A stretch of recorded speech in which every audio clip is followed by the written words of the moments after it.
시간이 되었습니다. 다 같이 사도신경으로 신앙 고백하시며 2024년 5월 3일 금요일 새벽 기도에 함께 시작하겠습니다. 나는 전능하신 아버지 하나님 천지의 창조주를 믿습니다. 나는 그의 유일하신 아들 우리 주 예수 그리스도를 믿습니다. 그는 성령으로 잉태되어 동정녀 마리아에게서 나시고 본디오 빌라도에게 고난을 받아 십자가에 못 박혀 죽으시고 장사된 지 사흘 만에 죽은 자 가운데서 다시 살아나셨으며 하늘에 오르시어 전능하신 아버지 하나님 우편에 앉아 계시다가 거기로부터 살아있는 자와 죽은 자를 심판하러 오십니다. 나는 성령을 믿으며 거룩한 공교회와 성도의 교제와 죄를 용서받는 것과 몸의 부활과 영생을 믿습니다. 아멘. 오늘 우리 함께 읽을 기록된 하나님 말씀 신명기 제24장 1에서 4절까지의 말씀입니다. 구약 298쪽경에 있는 신명기 제24장 1에서 4절까지의 말씀 오늘 함께 읽고 묵상합니다. 사람이 아내를 맞이하여 데려온 후에 그에게 수치되는 일이 있음을 발견하고 그를 기뻐하지 아니하면 이혼 증서를 써서 그의 손에 주고 그를 자기 집에서 내보낼 것이요. 그 여자는 그의 집에서 나가서 다른 사람의 아내가 되려니와 그의 둘째 남편도 그를 미워하여 이혼 증서를 써서 그의 손에 주고 그를 자기 집에서 내보냈거나 또는 그를 아내로 맞이한 둘째 남편이 죽었다 하자 그 여자는 이미 몸을 더럽혔은즉 그를 내보낸 전 남편이 그를 다시 아내로 맞이하지 말지니 이 일은 여호와 앞에 가증한 것이라. 너는 내 하나님 여호와께서 내게 기업으로 주시는 땅을 범죄하게 하지 말지니라. 아멘.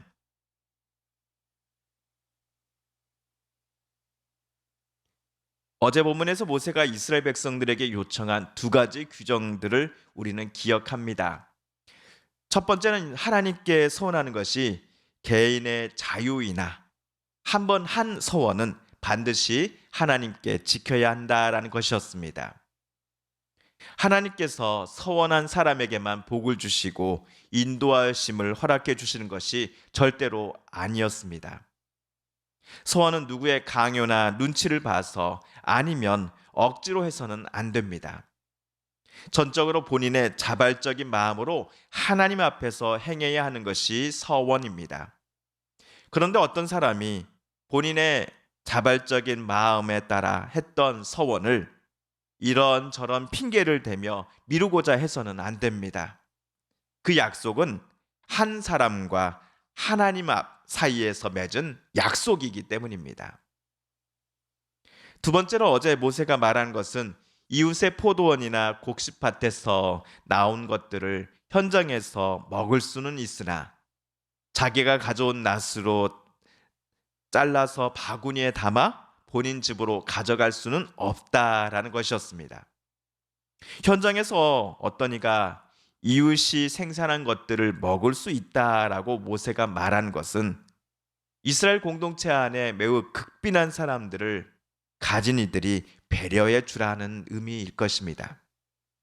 이스라엘 공동체가 가나안 땅에 들어가 정착하며 살아갈 때에 안타깝게도 사람들 사이에는 여러 사회적 요인들 때문에 빈부격차가 생겨날 것입니다.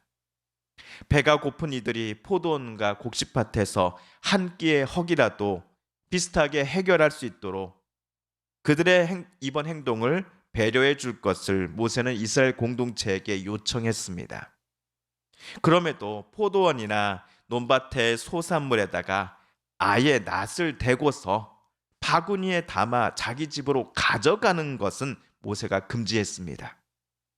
아마도 방금 행위는 남이 땀 흘려 수고한 것들을 아무런 이웃의 양해도 없이 일방적으로 자기 것으로 삼는 행위가 되어 남의 것을 도둑질하지 말라는 제10계명 8번째를 지키지 않은 것으로 간주되었기 때문일 것입니다. 한편 오늘 본문에서는 모세가 이스라엘 백성들에게 어떤 법 규정을 설명하고 전달하였을까요? 먼저 24장 1절, 2절을 새번역 성경으로 다시 한번 읽어보겠습니다. 남녀가 결혼을 하고 난 다음에 남편이 아내에게서 수치스러운 일을 발견하여 아내와 같이 살 마음이 없을 때에는 아내에게 이혼 증서를 써주고 그 여자를 자기 집에서 내보낼 수 있습니다. 그 여자가 그의 집을 떠나가서 다른 남자의 아내가 되었는데, 어떤 남자가 어떤 여자와 결혼하였습니다. 그런데 부부가 된 후에 남자는 자기 부인에게서 수치스러운 일을 발견하게 되었습니다. 오늘 1절에서 모세가 말한 수치스러운 일이 아내가 혼인 전으로 다른 남자와 성관계를 맺었음을 절대로 가리키지는 않을 것입니다. 만약 간음의 문제 때문이라면 아내된 여인은 투석형에 처해져야 했을 것이기 때문이지요. 사전에 따르면 여기 수치스러운 일이란 모든 종류의 불법적인 성관계를 뜻한다라고 합니다. 또는 아내가 부부관계에 있어서 불충실함을 가리킬 때에 수치스러운 일이라는 표현을 사용한다라고 합니다. 이런 일 때문이라면 남자는 자기 아내에게 이혼 증서를 써주고 그녀를 친정으로 되돌려 보낼 수 있다라고 모세는 설명합니다. 이혼의 사유가 여인이 혼전이나 혼인 후에 행한 간음 때문이 절대로 아니기 때문에 2절에 따르면 이혼을 당한 여인은 다른 남자와 두 번째 결혼을 할 수 있습니다. 그런데 이 여인이 두 번째로 결혼한 새 남편도 나중에는 그녀를 마음에 들어 하지 않아서 이혼 증서를 써주었다거나 아니면 두 번째 남편이 먼저 사망하였을 경우 그녀는 어떻게 해야 합니까? 혹시 첫 번째 남편과 재결합할 수 있습니까? 여기에 대해서 모세는 3절과 4절에서 이렇게 대답을 해줍니다. 그 둘째 남편도 그 여자를 싫어하여 이혼 증서를 써주고 그 여자를 자기 집에서 내보냈거나 그 여자와 결혼한 둘째 남편이 죽었을 경우에는 그 여자가 이미 몸을 더럽혔은즉 그를 내보낸 첫 번째 남편은 그를 다시 아내로 맞아들일 수 없습니다. 이런 일은 주님 앞에서 역겨운 일입니다. 당신들은 주 당신들의 하나님이 당신들에게 유산으로 주신 땅을 죄로 물들게 해서는 안 됩니다. 어떠한 경우라고 할지라도 그 여인은 자기의 첫 번째 남편과 부부로 재결합할 수 없다라고 모세는 말합니다. 왜냐하면 그녀는 두 번째 남편과 부부 관계를 맺으며 살았기 때문입니다. 이것 때문에 그녀가 분명 어떤 남자의 첫 번째 부인이라고 할지라도 한 번 이혼했다가 재가한 그녀와 재결혼할 수 없다라고 모세는 말한 것입니다. 이러한 일을 여호와 앞에서 가증한 것이니 그러한 일을 하나님께서 주시는 가나안 땅 안에서 절대로 이스라엘 백성들은 행하지 말라라고 모세는 오늘 말하였습니다. 물론 모세의 설명이 완벽하게 저와 여러분에게 이해되는 것은 아닐 것입니다. 모세는 첫 번째 남편과 이혼한 여인이 다른 남자와 재혼하는 것은 가능하면서 두 번째 남편과 이혼 또는 사별한 후 첫 번째 남편과 다시 부부로 재결합하는 것은 안 된다라고 말을 하였기 때문입니다. 만약 두 경우 모두 불가능하다라고 말했다면 우리는 좀 더 납득이 되었을 것입니다. 하지만 모세는 첫 번째 경우는 가능하면서 두 번째 경우 첫 번째 부인과 남편이 재결합하는 경우는 불가능하다라고 말하였습니다.